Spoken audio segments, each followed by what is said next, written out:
Do you know that leek roots are often thought to be discarded because people believe they are just useless kitchen scraps, but in reality they still have a remarkably strong and miraculous ability to grow new leaves? Welcome back to the Compost channel, where we turn seemingly discarded things into a lush green source for the kitchen. This video guides you on how to stimulate roots in water, transfer them to soil, and care for the plants for actual harvesting with an extremely high success rate right at home. The method requires no seeds and no elaborate investments, but its effectiveness largely depends on the quality of the root base and the timing of repotting, which I will reveal right now. First, choose a plant with a firm white base that is not mushy, not dark black, and has no strange odor that makes you hesitate. The old roots still clinging to the bottom are a wonderful advantage because they help the base absorb water quickly during the first few days of getting used to the aquatic environment. If the roots have been cut flush, do not be discouraged too soon, as the plant can still regrow as long as the root disc is not dry or too severely damaged at the center. Cut and keep about 4 to 6 centimeters of the white stem measured from the bottom, which is enough to protect the internal growth point from external influences. Use a clean and sharp knife to make a smooth cut, avoiding crushing the tissue because crushed parts easily get slimy and spoil quickly. Afterward, gently wash the root base under cool water, removing dirt and the outer sheath layers that have turned yellow from the supermarket.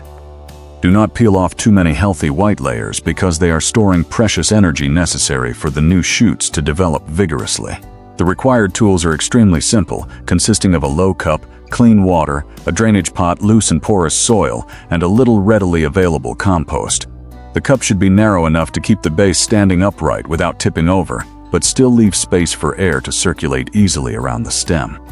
Place the base into the cup, then add water to a height of about 1 centimeter, just enough to submerge the roots and the very thin bottom to stimulate them to stretch out.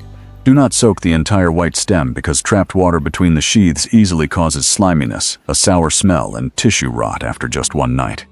Place the cup near a window with morning sun or strong indirect light, avoiding direct midday sun shining through the glass, which would cook and soften the plant.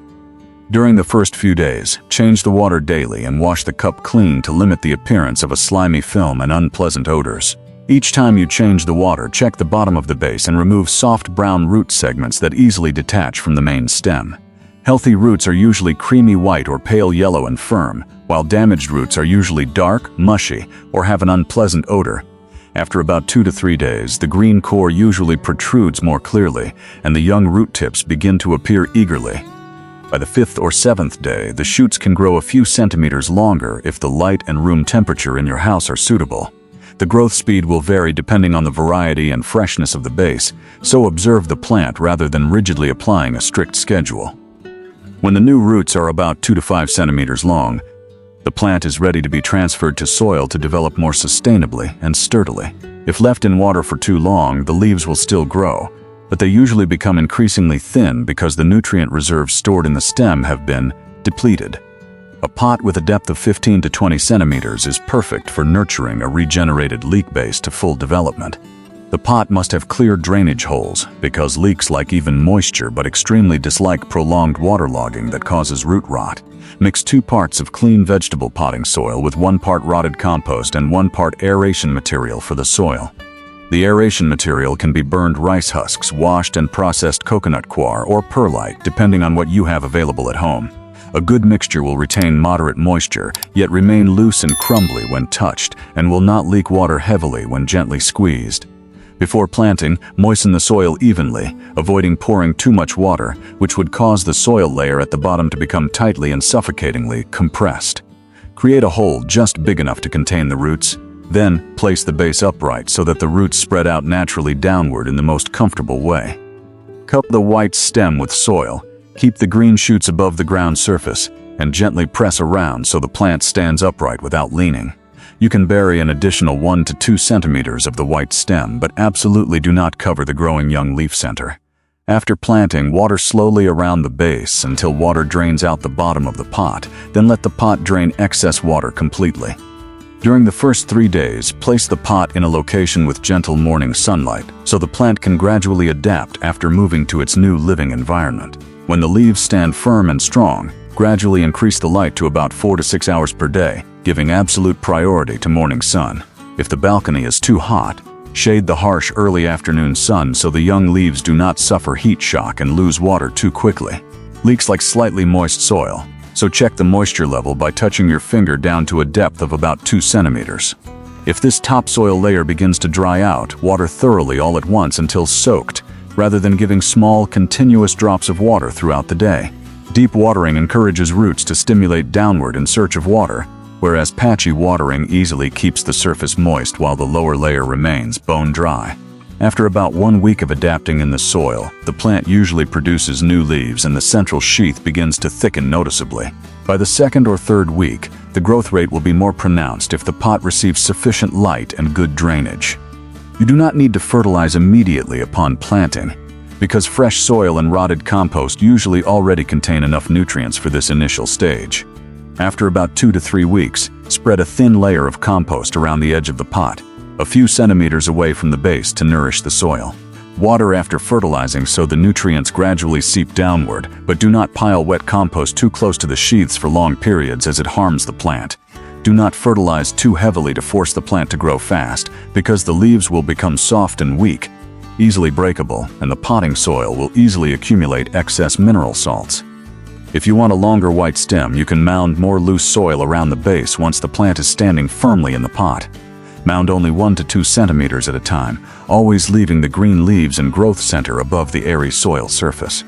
This method helps keep the sheath covered to maintain a delicate white color, but regenerated plants are still usually smaller than naturally seed-grown plants.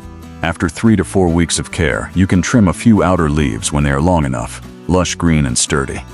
Using clean, sharp scissors, cut the leaves a few centimeters above the ground and always keep the young core in the middle intact so the plant continues to sprout. Harvesting a little bit at a time helps the plant continue its continuous photosynthesis process, rather than losing its entire leaf energy source in a single cut.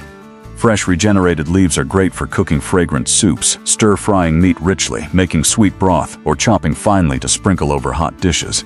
If you want a larger stem, you need to wait many more weeks patiently and maintain stable light, water, and full nutrition.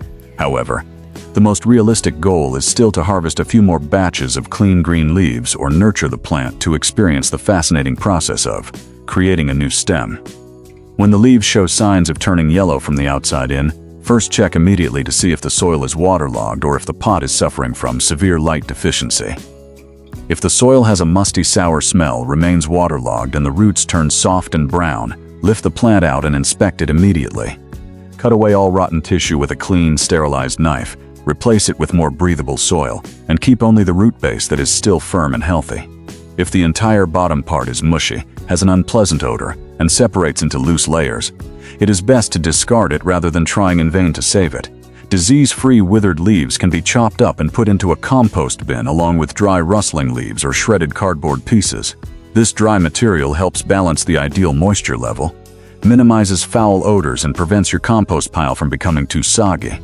If you see small gnats appearing around the cup, change the water more frequently every day and cover the cup opening with a layer of breathable mesh.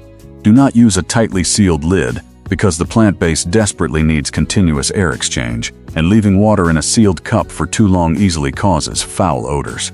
You can grow multiple leek bases at the same time, but they should be spaced about 10 to 15 centimeters apart in a long, spacious container.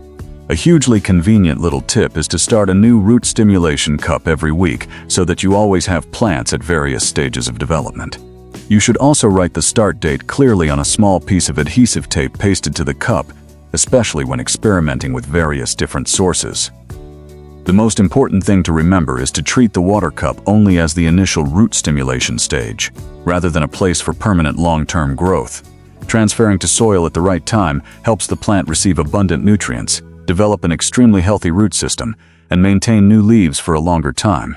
From just a small discarded root base, you have reduced a bit of organic kitchen waste and gained a wonderful green ingredient for family meals.